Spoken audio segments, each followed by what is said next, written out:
Hello, everyone. This is Ross. Welcome to another Bible study time with me. Today, I want to begin the first of a series. I have no plan on how long the series will go because I'm not going to extend it just to have something to say. But I want to talk with you about the Ten Commandments.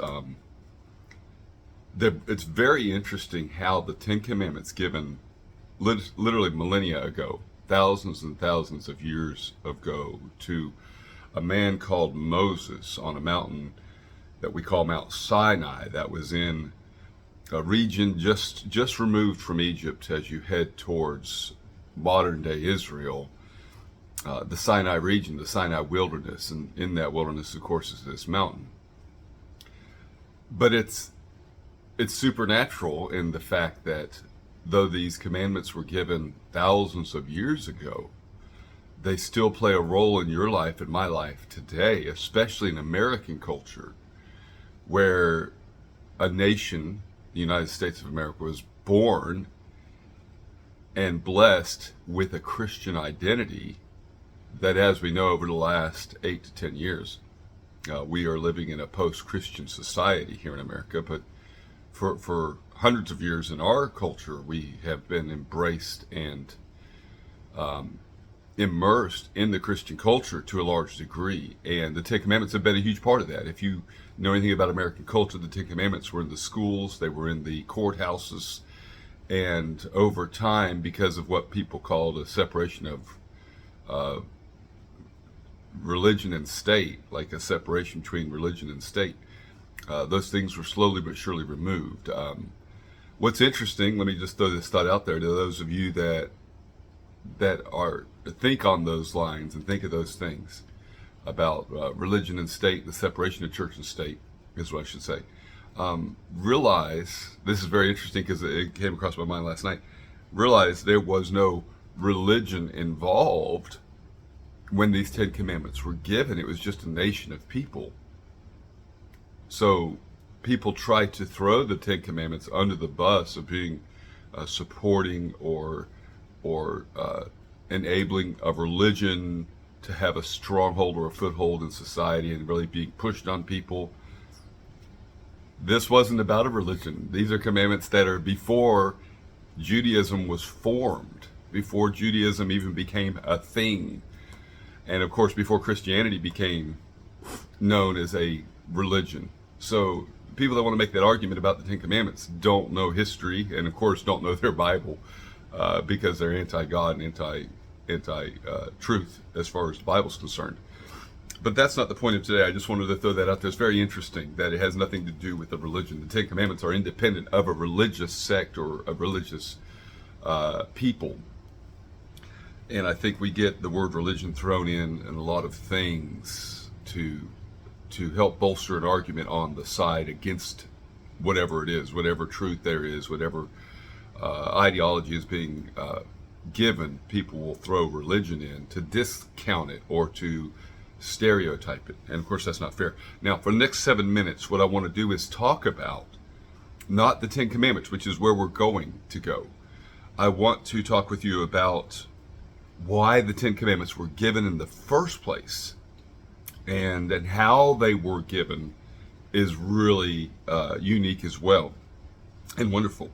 So if you have your Bible and you want to read along at some point or mark some things in your Bible, because I always encourage people, hey, write this down or circle this word in every class, and I teach and even sermons when I'm preaching.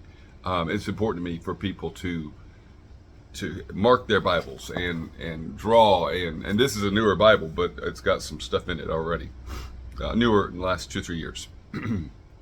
So here we are, Exodus 19. Now, let me throw out another interesting thought about the word Exodus. It's actually from two Greek words, ek hodos. Hodos means the way, and ek means out of the way. And so it's their way out of Egypt and into the land of promise that God has, of course, promised the people of Israel. Let's begin reading in chapter 19 of Exodus 19, verse 1. In the 3rd month after the children of Israel had gone out of the land of Egypt, on the same day they came to the wilderness of Sinai. So they're coming out of Egypt. They're 3 months removed and delivered. And now they're in the wilderness of Sinai. For they had departed from Rephidim, and they had come to the wilderness of Sinai and camped in the wilderness. So Israel camped there before the mountain. Now, this is the famous Mount Sinai that's going to play a big role forever in the life of the people of Israel. One more quick side note, and that's how my mind works. I have been working internally on a series of lessons or sermons or whatever you want to call it, 7 mountains every Christian should climb. 7 mountains every Christian should climb, and this is one of those mountains. Mount Moriah is one of them. Mount Calvary is one of them.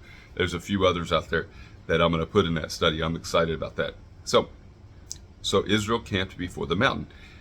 And Moses, who is their God-ordained leader, as we know, if you know anything about the history of the deliverance from Egypt, the 10 plagues that God sent, and how God raised up Moses, an old man in his 80s, and Moses wanting someone else to be a part of this, fearful in ways, not sure of himself in ways. His 83-year-old brother comes along and is also, so you got an 83-year-old brother, an 80-year-old man, facing the world power of that day, Pharaoh and the Egyptian army, and not defeating them, but God defeating them. They just trusted God, and God delivered them, and now here they are in this wilderness. They're standing before this mountain, and Moses went up to God, and Yahweh, Jehovah, called to him from the mountain, saying, "Thus you shall say to the house of Jacob, and tell the children of Israel." It's always interesting when he throws in 2 different names for the same people, the house of Jacob and the children of Israel. Why the house of Jacob? Because if you remember, let's just go there for a minute. This group of people we're talking about that is standing in front of this mountain where Moses is going up to talk with the Lord, this group of people was 70 people strong when they went into Egypt. And they were all the children of Jacob, including Jacob the father, the progenitor of the tribes and what was to become the nation of Israel. So they go in 70 and they come out in the millions over a 400-year period of time of slavery to the Egyptians and for the Egyptians. So he calls them the house of Jacob, because you remember there's 3 key patriarchs in Judean history, and we call it Judean history now based upon Judah being the largest tribe, and so the identity of all Israel often centered on Judah, the largest and leading tribe, which, by the way, is the same tribe that Jesus was born from, and that plays a role in history as well. But once again, we don't want to go down that trail either this morning. So you've got Abraham, called out by faith, following God from a polytheistic background into a monotheistic faith, and God declaring himself to Moses as one and only God, the one true God. Then you've got his son. So Abraham had a son. His name was Isaac. Now Abraham had 2 sons.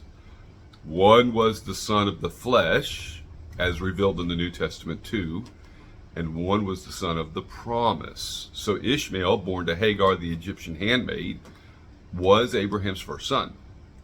But none of the blessings or promises that God intended for what is now the people of Israel, and in the book of Exodus, the people of Israel, none of those promises were for Ishmael. Abraham begged God to make him the son of promise, and God said, no, this is your will being done. Isaac is my will being done. And so you've got Ishmael, then you've got Isaac. So then from Abraham to Isaac, the promise is passed, because if you look in the life of Isaac, the same promises given to his father Abraham are then spoken to him. Okay, so you got Abraham, then you got Isaac. Then Isaac has 2 sons, Jacob and Esau. And out of those 2 sons, God chooses to continue this promise through his son, Jacob. So got Abraham, Isaac, and Jacob, the 3 patriarchs of the Jewish people. And he says this is the house of Jacob, because Jacob was the one of his sons, Joseph, who is a type of the person of Jesus Christ, being favored of the father, being hated by the brothers, being taken away from the family, falsely accused, betrayed. I mean, all these beautiful types of the person of Jesus Christ are found in the life of Joseph, and then rising up from obscurity and darkness and coming out and saving his people.